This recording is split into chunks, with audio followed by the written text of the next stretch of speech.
All right, here it is. Welcome to the second website in this course. We are creating the portfolio website. Now, this is a big jump up from what we've done in the last word counter website.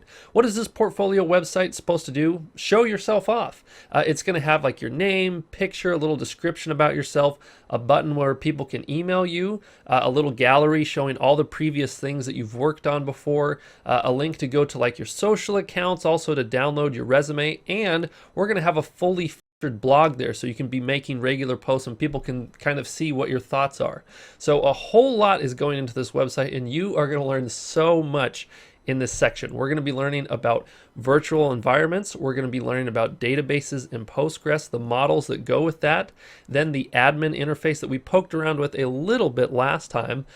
Beyond that, we're going to learn how to work with static files and also allowing users to upload images. Like I said, there's a whole lot packed into this one. Oh, and I forgot, we're going to start making our websites look pretty by using Bootstrap. So a whole lot to dive into here, but you're going to love every second of it. Let's go ahead and start now.